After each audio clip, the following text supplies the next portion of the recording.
Hola, soy la Basmati de nuevo con vosotros hoy para hablaros un poquitín sobre la España del 19. Me río porque soy una cotorra y no sé hablar un poquitín, así que prepararos. Voy a dar un semblante aproximado, o sea que no. Espero que os guste. La España del siglo XIX lo que pasa es que muestra unas transformaciones profundas, pero muy asimétricas. Hay una economía en caída libre, una pésima industrialización, ahora lo contaré, un mal reparto de la renta y, bueno, una reforma agraria que parece que nunca llega, porque atenta a lo que son los intereses. Así todo se consiguen cosas. Bueno, tener en cuenta que estamos intentando pasar de un modo de producción señorial.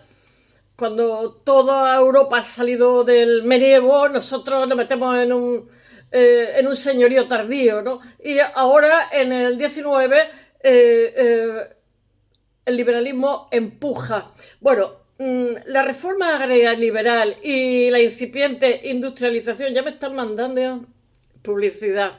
Siente lo que son las bases de una economía capitalista, pero lo hace a costa de consolidar muchísimas desigualdades sociales y regionales que al final van a pasar factura y lastran lo que es el desarrollo futuro del país. El crecimiento demográfico está frenado por múltiples epidemias, ahora os lo contaré con un poco más de precisión. Yo qué sé, el cólera, la hepatitis, no, ¿cómo se llama? Viruela, cólera, viruela, en fin. Y se cobra, siempre se ceban los más pobres porque están peor alimentados, peor nutridos.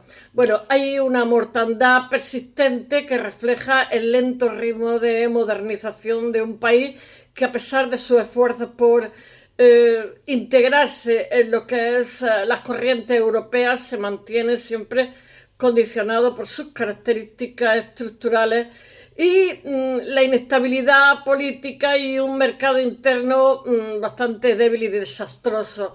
El siglo XIX, lo que pasa, el siglo XIX termina con las últimas colonias, ya sabéis que me pica un pie, estoy de traslado. Con las últimas colonias tenemos la depresión de 1892, 1898.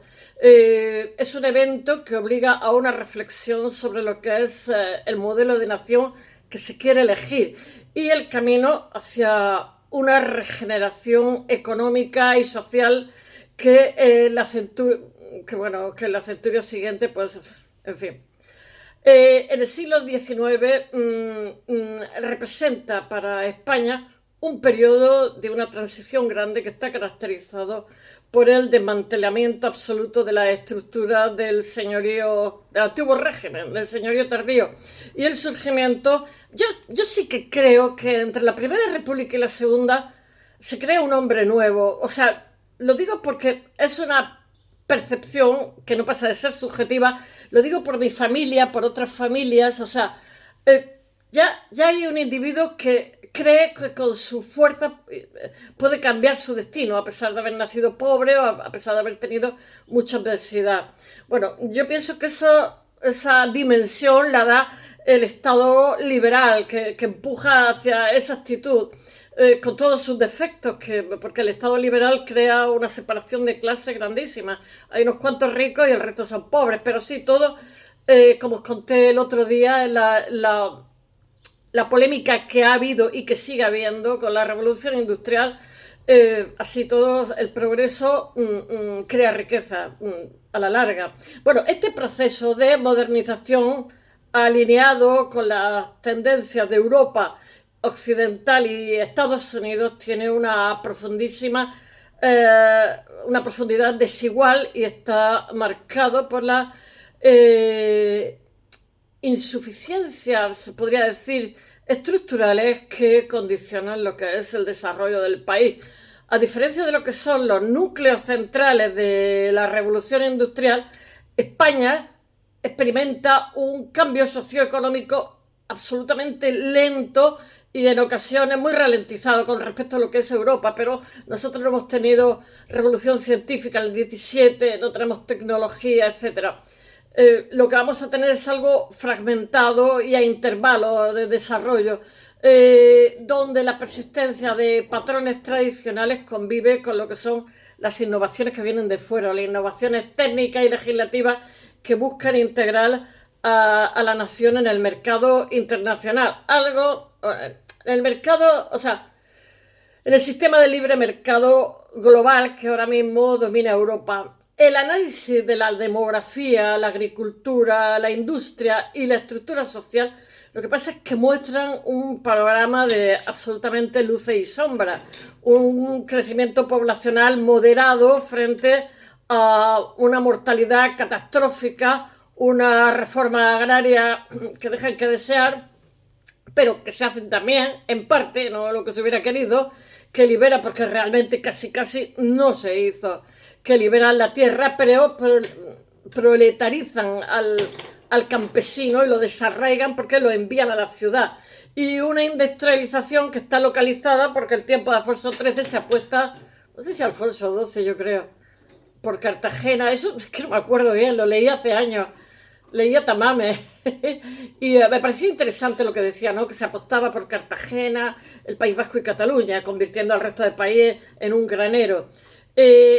Una industrialización totalmente localizada que genera asimetrías regionales, y la evolución de la población española durante la centuria decimonónica es el reflejo de una sociedad que intenta romper lo que son las cadenas del régimen demográfico antiguo, que estaba caracterizado absolutamente por un equilibrio precario entre las tasas de natalidad y mortandad. A lo largo del siglo XIX, la población española pasa casi a duplicarse.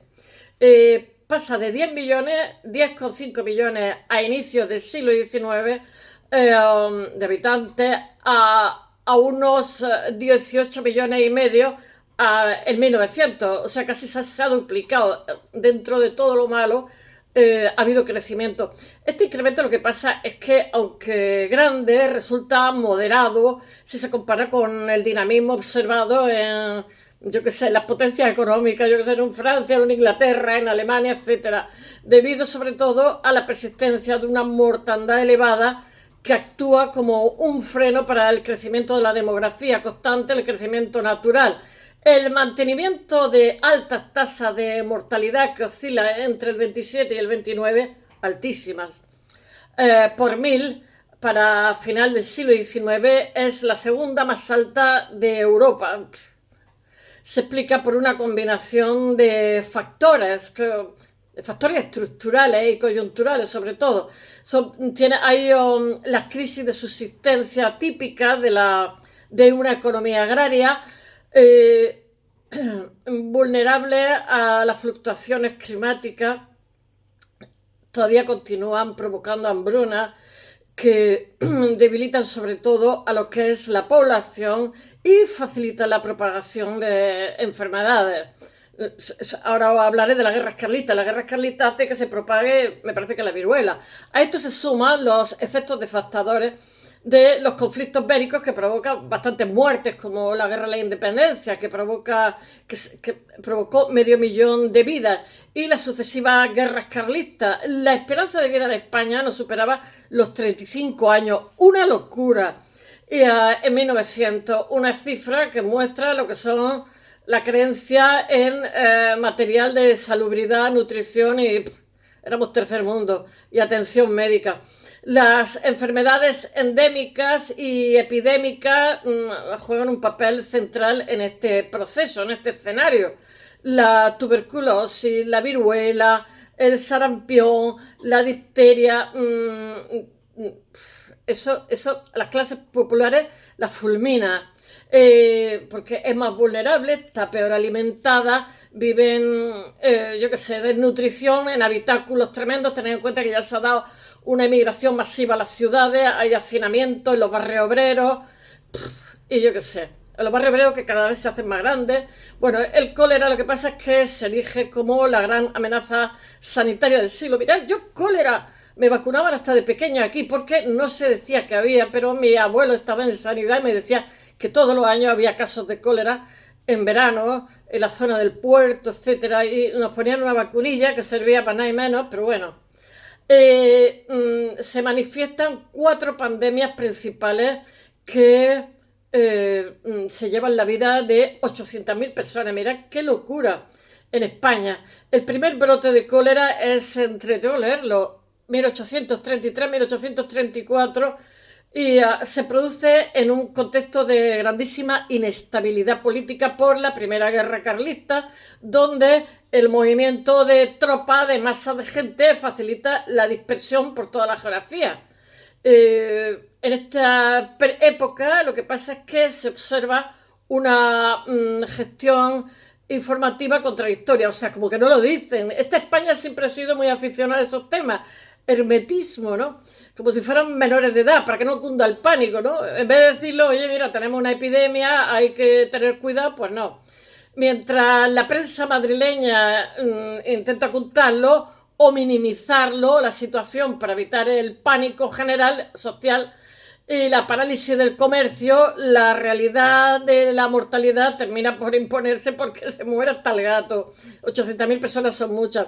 Y provocan el abandono de ciudades y la desolación de los campos. Aparte de la economía se paraliza, se inhibe el crecimiento, etcétera, etcétera. Después hay otra epidemia que también tengo que leerla, que es de 1855, que es quizás la más fuerte a nivel nacional, con cifras oficiales que registran, yo que sé, 236.000, porque no me sé todas las cifras, fallecidos. O sea, casi 250.000 de personas. Aunque fuentes médicas de la época, lo que pasa es que la aumentan, y la estimación es de 300.000 o más. La provincia de Ciudad Real, por ejemplo, el brote afecta a 30 pueblos y causa la muerte de 5.000 personas. El brote de 1885, aunque fue menos fuerte que el anterior, 3 brotes en un siglo, pues sigue siendo grande. Pero ya se habían dado mejoras de higiene, vivienda y todavía causa bastante estrago en lo que es la población. En ciudades como Zaragoza, que registra el récord de fallecidos. Las muertes diarias tienen entre 95 y 25 personas, una barbaridad. Fallecidos por día de epidemia declarada. O sea, se hacían cuarentenas, pero así todo era muy difícil de controlar. En Almería, este último brote, aquí en mi tierra, se cobra 4.000 vidas. Estas crisis lo que pasa es que obligan al ayuntamiento a tomar medidas como, por ejemplo, trasladar lo que son los cementerios fuera de las ciudades, de los núcleos urbanos, para evitar que los contagios por la emanación de gases de los cadáveres comunes. Y lo que hacen también es que hacen fosas comunes que están cubiertas de cal.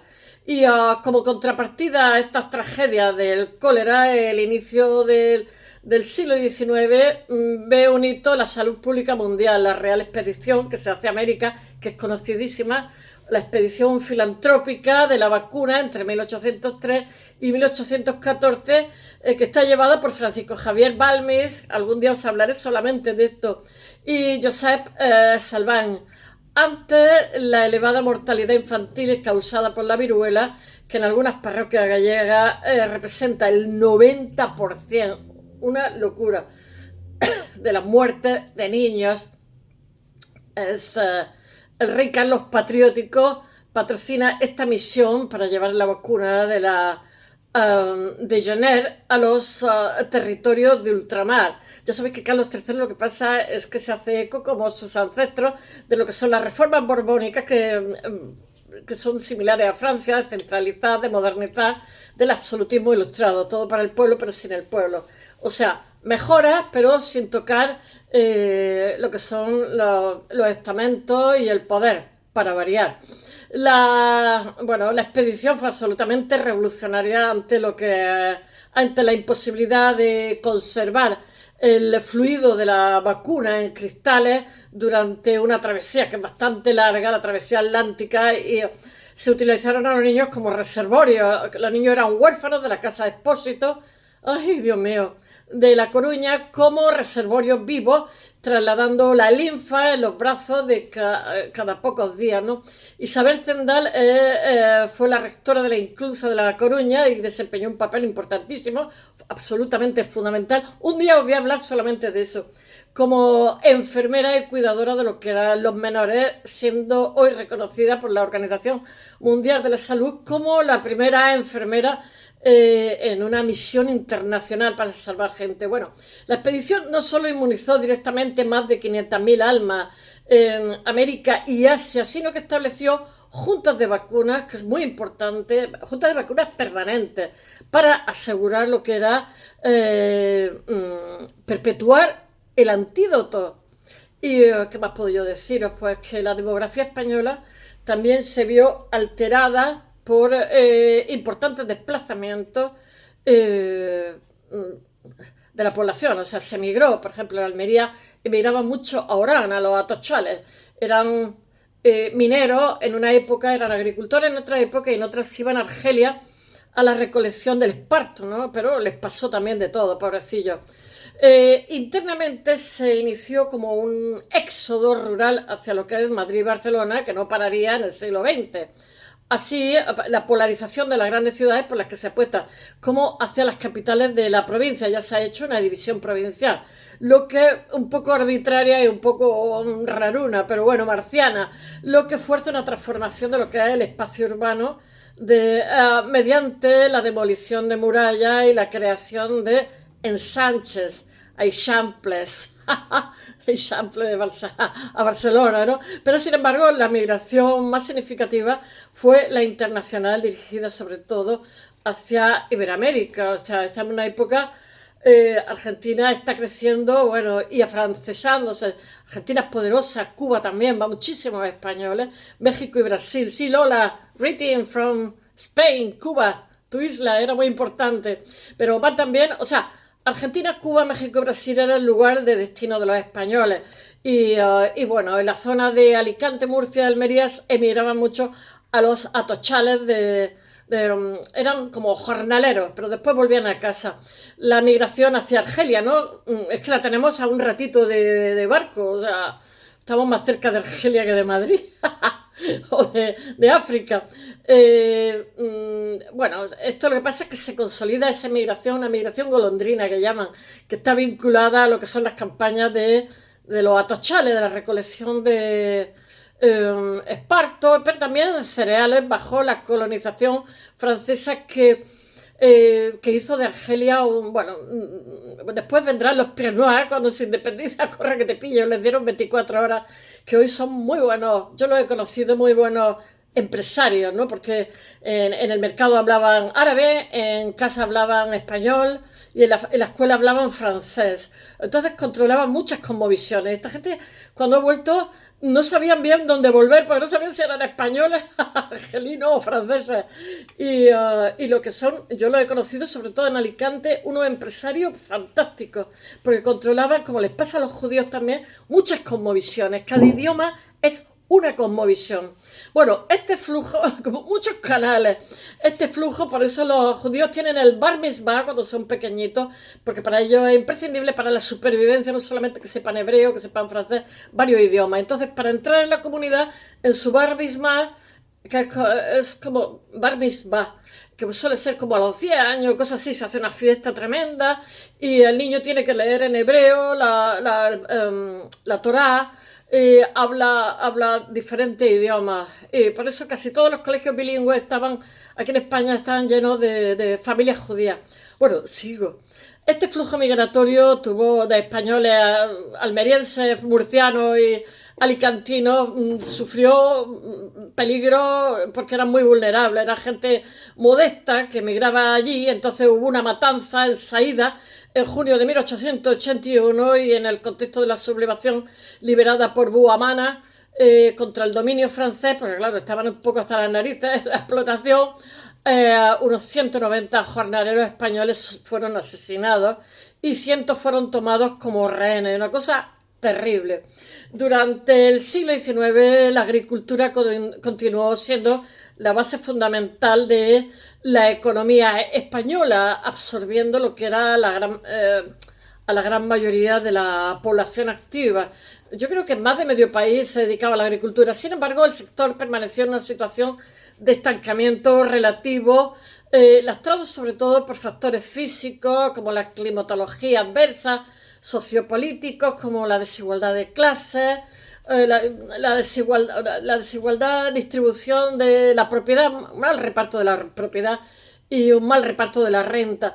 La transición de la propiedad privada a la economía de mercado, o sea, de la propiedad señorial, feudal, a la economía de libre mercado, al liberalismo, fue el objetivo central de la reforma agraria liberal emprendida por los gobiernos decimonónicos, que no llegaron a ningún sitio porque ¿quién le ponía el cascabel al gato? Y la reforma agraria se fundamenta en tres pilares. ¿Pero qué reforma agraria? Si no hubo tres pilares legales, que fue la abolición del régimen señorial. Hicieron algo, pero ya está. La supresión de los mayorazgos y sobre todo las desamortizaciones. La abolición de los señoríos supuso un avance. De los señoríos jurisdiccionales en 1837 permitió, es que estaba todo en manos de cuatro, y así todo seguía en manos de cuatro, permitió que las tierras pasaran a ser propiedad privada plena de los nobles, quienes a menudo fueron indemnizados, con lo cual fueron más ricos todavía por la pérdida de estas rentas señoriales, consolidando así su poder económico dentro del nuevo orden que se intentaba hacer, el nuevo orden liberal y burgués. La desvinculación de los mayorazgos permitió que las tierras vinculadas a títulos nobiliarios pudieran ser vendidas o divididas, facilitando lo que era la circulación del factor tierra en lo que era el mercado. Las desamortizaciones, hubo dos, yo creo, las de Mendizábal y las de Madoz. Bueno, quizá hubo más. El que estudió muy bien las desamortizaciones, es que no me acuerdo cómo se llama, fue un catedrático de Valencia que mató ETA, no me acuerdo, que se dedicó nada más que a las desamortizaciones y fue fabuloso. Representaron lo que fue la transferencia masiva de tierra de manos muertas de la iglesia, de los municipales, etcétera, a manos privadas, porque no había quien comprara eso, la gente era pobre. La de Mendizábal, tengo que leer la fecha, entre 1836 y 1837, afectó sobre todo a los bienes del clero regular, porque buscaban, ahora todos los paradores nacionales son antiguos conventos, maravillosos, preciosos. Los que vengáis de extranjeros, compraros un talonario que son una maravilla. Podéis dormir en antiguos conventos, que bueno, y en antiguas cárceles. Lo que buscaban era recaudar fondos para lo que era la guerra carlista y crear una base de propietarios adeptos al liberalismo.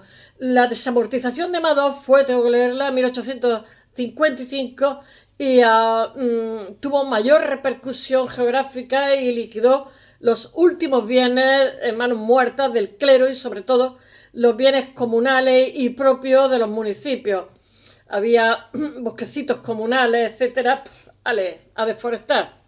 Aunque las desamortizaciones aumentaron la superficie cultivada y la producción de cereales, no lograron una redistribución en la población, sino que enriquecieron todavía más a lo que eran ricos. No fue algo equitativo de las tierras, pero por lo menos se pusieron en producción, que ya es algo. Los principales compradores fueron la burguesía urbana y la antigua nobleza, quienes disponían de cash money, de capital necesario para adquirir esas parcelas que salieron a subasta. Este proceso lo que pasa es que fortaleció lo que es el latifundismo en el sur de aquí en Andalucía, yo pienso que también que en Extremadura, mientras que en el norte predominó el minifundismo, a menudo insuficiente para el sustento de una familia. Para el campesinado, la reforma supuso una degradación de sus condiciones de vida por la pérdida de los bienes comunales, los privó a los más pobres del acceso a pastos, a leña, a tierra de cultivo, complementarias, convirtiéndolos en jornaleros con salario de subsistencia, pobrecillos. El descontento fue grandísimo. El descontento campesino se manifestó sobre todo en las revueltas que hubo constantes de la hambruna, sobre todo en Andalucía a partir de 1840, sentaron las bases para la futura penetración de el anarquismo en el campo. La revolución industrial en España fue un proceso lento, casi nulo, localizado y marcado por lo que fue la dependencia del capital exterior, mientras que los países como Gran Bretaña, Francia, Alemania transformaron absolutamente, bueno, que Alemania no se había unificado todavía, pero le faltaba poco, habían transformado estructuras productivas. España, sin embargo, tenía todavía una economía predominantemente agraria hasta bien entrado el siglo XX. La historiografía ha debatido muchísimo sobre la industrialización en nuestro país, que fue un fracaso, que esto es lo que defiende el maravilloso Jordi Nadal, o simplemente un proceso de crecimiento más ralentizado, que es una visión más matizada de autores como Escosura. Bueno, entre las causas estructurales del retraso, pues hay que destacar la total escasez y baja calidad del carbón, exceptuando, pues yo que sé, la cuenca de Asturias, que tenía carbón hasta arriba. El carbón español era difícil de extraer y su transporte resultaba costosísimo, lo que encarecía bastante la producción industrial. Había una debilidad del mercado interior, la pobreza de la masa campesina limitaba la demanda de productos industriales, impidiendo lo que era el crecimiento de las fábricas nacionales. Había también una grandísima inestabilidad política, una pérdida colonial a final del siglo, como os he dicho, las guerras del siglo, la guerra de independencia, la guerra carlista, la pérdida del imperio americano, que privaron a España de mercados de cautivos y materias primas baratas. Hay también un proteccionismo que buscaba alentar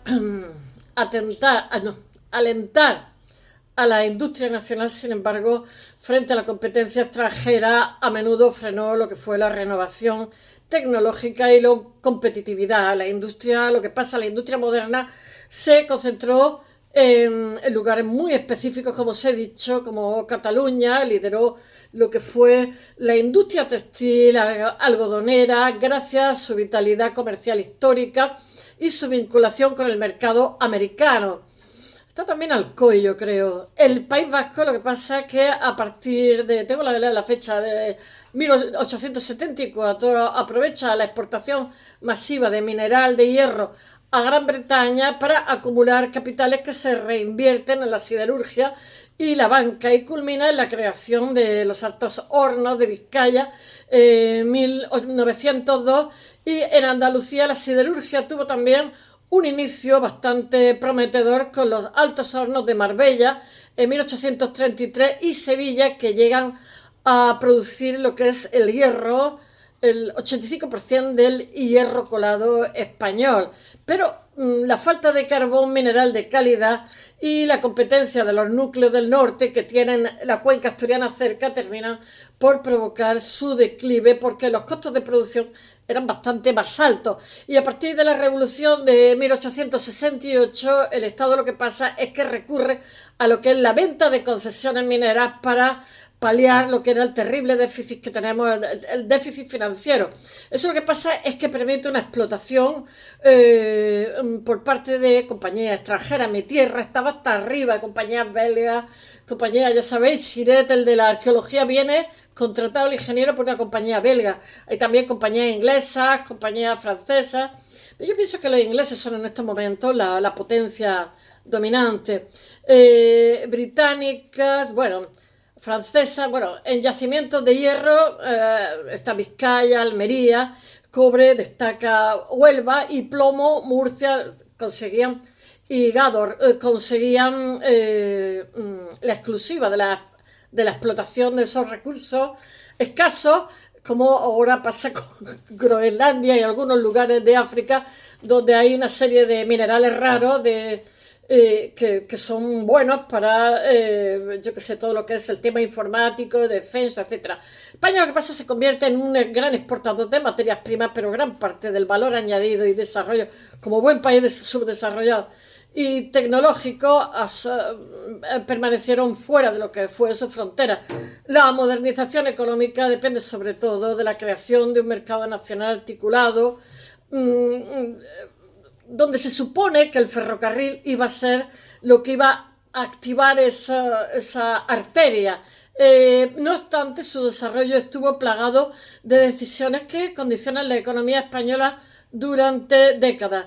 La construcción de la red ferroviaria fue un poquito desastrosa. Bueno, la mitad fue, según Tortella, los Rothschild, la otra mitad no sé quién. No lo hicieron todo a la misma mano. Obviamente fue progreso, pero dada la orografía del país, le pusieron vías más anchas, con lo cual impidió, quedó aislada del comercio europeo. No se podían meter aquí porque nuestras vías tenían unas características distintas. Tras la Ley General de 1855 otorgó subvenciones y a compañías constructoras de ferrocarril, atrayendo el capital francés sobre todo de forma masiva. Si bien ya sabéis que los Rothschild se hicieron ricos invirtiendo en ¿cómo se llama? Las campañas de Napoleón. Es una familia grandísima. Hay Rothschild yo qué sé, en Francia hay una rama de Rothschild, realmente son alemanes. Hay otra rama en Inglaterra muy poderosa, sionista, y otra rama en Estados Unidos, ¿no? Pero si bien el ferrocarril permitió el traslado de productos agrícolas e industriales, el diseño radial con centro en Madrid dificultó muchísimo la comunicación entre las zonas periféricas más desarrolladas. Una decisión técnica controvertida porque el establecimiento de un ancho de vía diferente, superior al europeo, de 1,67 frente a 1,44, se argumentó que es que la orografía española no permitía otra cosa, era muy montañosa y requería locomotoras más potentes y por tanto ejes más grandes, más anchos. Pero el resultado fue que para el país estuvo bien, pero nos mantuvo incomunicados de Europa. Es un aislamiento comercial que encareció bastante los intercambios con el resto del continente. La hacienda pública española, lo que pasa es que atravesó una crisis permanente marcada por el déficit grande que había y una década pública que era insostenible. Los gobiernos, los diferentes gobiernos que se fueron sucediendo y los diferentes golpes de Estado intentaron, pero bueno, estos fueron los gobiernos liberales, poner orden mediante la creación de reforma fiscal de Monsantilla, que fue en 1845. Esta reforma lo que pasa es que unificó el sistema tributario mediante lo que eran impuestos directos, inmuebles, industria, etcétera, etcétera, e indirectos, que era el consumo, estableciendo lo que eran las bases del sistema moderno de tributación, ¿no? Pero las reformas fueron injustas en su aplicación, como no, y los impuestos directos sobre la tierra sufrían un fraude masivo debido al poder de los caciques de la zona, los caciques locales que controlaban lo que eran los catastros, ¿no? Mientras que los impuestos de consumo sobre artículos de primera necesidad castigaban a lo que eran las clases bajas, y entonces eso generaba frecuentes motines. En el ámbito financiero lo que pasa es que el siglo XIX viene a ser el Banco de España en 1856, que la creación de la peseta como unidad monetaria en 1868 y la transición de la sociedad estamental a la de clase, fue un proceso, a clase burguesa, fue un proceso que la antigua aristocracia no desapareció, siguió ejerciendo un grandísimo poder y frenando, ayudado por la Iglesia, que también ejercía de conciencia, y no desapareció y además se adaptó a la nuevo orden burgués, con lo cual ralentizó más el posible desarrollo del país. La alta nobleza perdió sus privilegios jurisdiccionales, pero mantuvo su relevancia económica y política, fundiéndose con la alta burguesía, industria y financiera para formar lo que era una oligarquía terrateniente, y los negocios que dominaron absolutamente la vida nacional, con lo cual había un inmovilismo que aquí no vea. Las clases medias, compuestas por funcionarios, profesionales, liberales y comerciantes crecieron al amparo, no crecieron lo rápido que hubiera sido deseado, al amparo de la expansión de lo que era la administración del Estado, aunque su peso social fue bastante menor que en otros países europeos debido al limitado desarrollo industrial. La mayoría de las poblaciones seguían perteneciendo todavía a las clases populares, o los artesanos, los trabajadores urbanos los jornaleros y pequeños agricultores. El papel de la mujer, pues ya sabemos, en esta sociedad pues estaba marcado por una profunda subordinación al hombre, ¿no? En las clases altas la mujer era recluida en el ámbito doméstico, siendo su fin único pues procrear, o sea, el matrimonio, la procreación y representación social, nada más. Por el contrario, las mujeres de las clases populares se tenían que ver sometidas a trabajos extenuantes, a duras jornadas en el campo, el servicio doméstico y las fábricas, sobre todo la textil, donde constituían el grueso de la tropa, la mano de obra esencial, pero muy mal remunerada. El descontento obrero y campesino dio lugar a los primeros movimientos sociales, desde el ludismo inicial que con la destrucción de máquinas en Alcoy, Barcelona, se pasó a la creación de sociedades de socorro mutuo con el antiguo Montepío, tras la revolución de 1868, a la llegada de las ideas internacionalistas.